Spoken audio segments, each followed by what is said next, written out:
I was interested in movie sets and studios in the deserts outside of Los Angeles, and one night I was just, randomly looking on the internet for information about that, and I saw these pictures, and I said, that's really amazing. I wonder, is that in Santa Clarita? Is that in Palmdale? And so I, went to the site, and it was in Morocco, and I was flabbergasted. So I got in touch with David and said, I have a project for Morocco. I want to see these movie sets because they were so spectacular.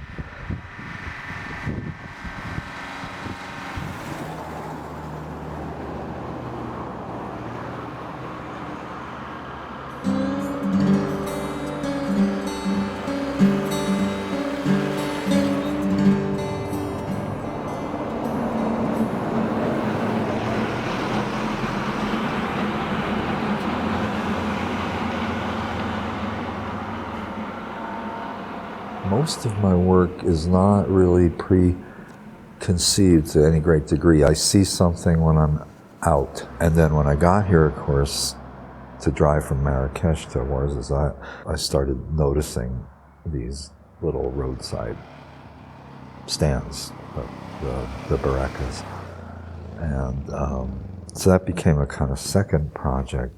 I'm not sure what initially caught my eye, except that there's this kind of very basic, handmade, temporary-looking idea of shelter. In this case, tied with an economy, which is also interesting to me. But I also thought, when someone like me comes to Morocco, and everything is so amazing and visually exciting and that, and I don't want to just be reduced to photographing the exotic to me. And I thought the barracas, once I started thinking about them, it seemed to me like maybe this is something that nobody sees because it is so small and common and banal. And I think a lot of my work is about that, like trying to suggest something big by looking at something small.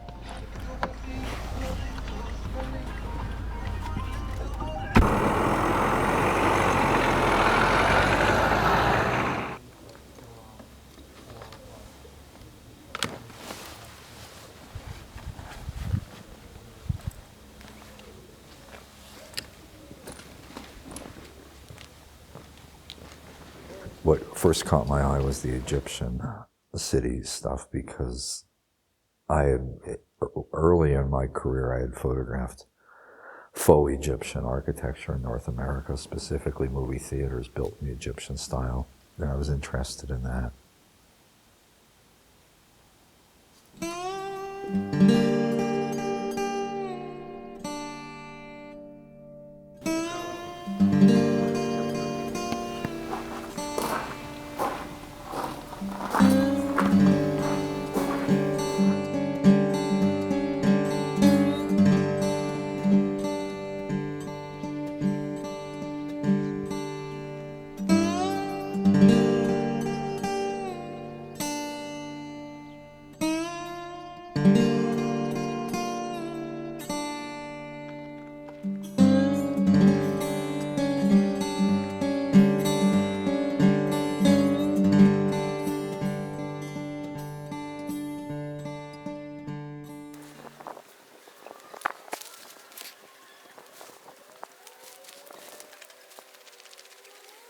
Atlas is really diverse.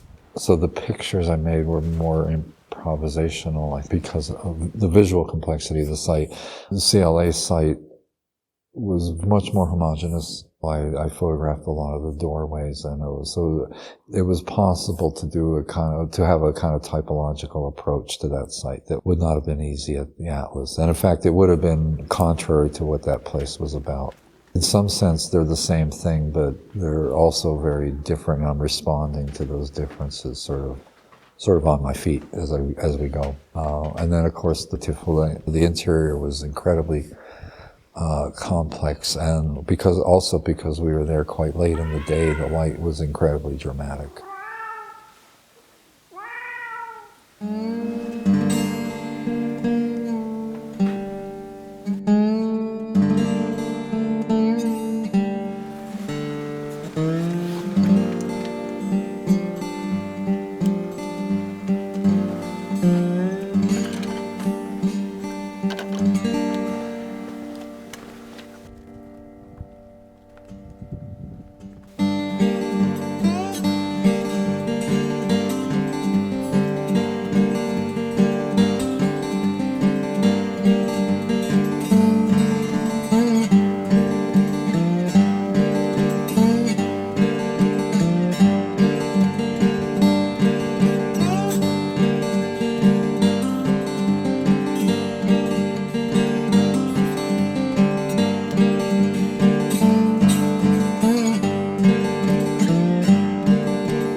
Sort of came upon this other site that was completely hidden and very, very, very strange. It was in a deep depression. And unlike the Atlas and the CLA studio we visited, the entire set was built for a single film.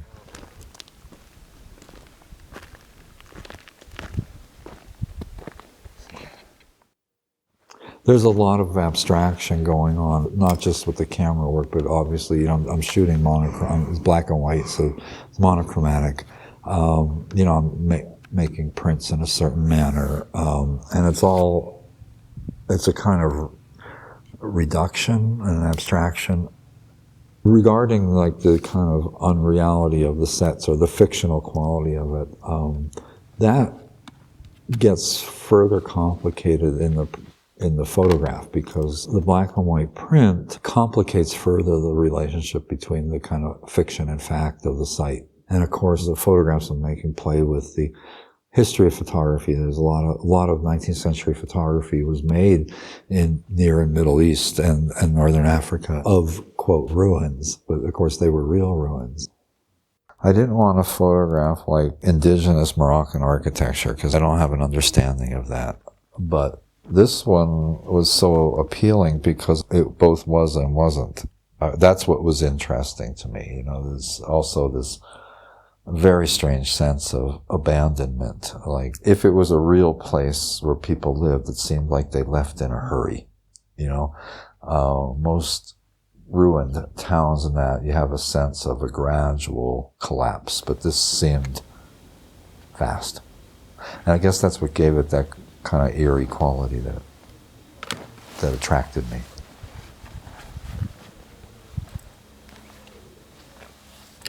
When I'm photographing, especially outside, especially when I'm alone,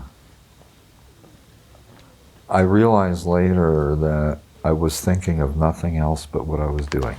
It's kind of exciting, and it's addictive too.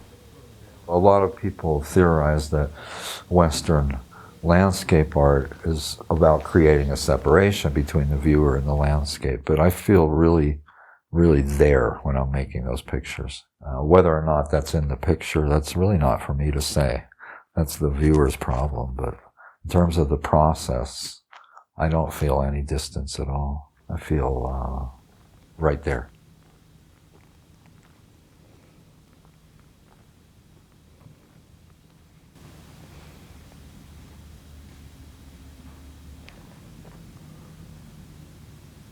In large part, we know the world through pictures now. In the United States, it's really not an uncommon experience to go somewhere for the first time and feel like you've been there before because you've seen it in movies or on TV.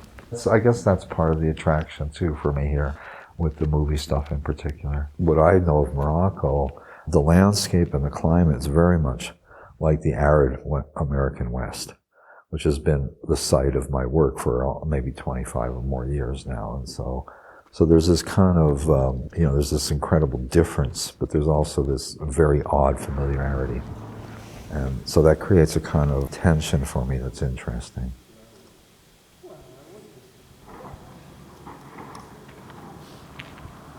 My career, in terms of like access to a subject, I've done two different things. I've photographed subjects that I've been able to return to again and again and again. And then I've done other things where either because of certain kinds of travel problems or permission, like US military installations, for example, I'm only going to go once. And so this second trip to Ouarzazate is like really terrific in that regard, because when I was here the first time, I thought it was going to be the only time. But having this opportunity to return to the same places and at the same time expand the kind of repertoire of those places, it allowed me to kind of be a lot precise, I think. And I've sort of, not having seen anything I've done yet, I have the potential to have some sort of resolution here. I mean, I don't feel like, although I would enjoy it, I don't feel like I have any need to return a third time. I might return to the subjects in different places, but I think there's an expression, American, actually circus people and traveling, entertaining people used to use. They spoke about burning a town down. It's like you exhaust it, you can't go back. And maybe I've burned this town down in terms of my work. But maybe not, because maybe through the concentration on this certain subject, which I identified before I even saw it, I've been blind to other things. So we'll see. I would love to continue to photograph in Morocco. I mean, the landscape's amazing, the light's wonderful, the people are very accommodating. But to do what I've done in the last week and last year, I think that's it.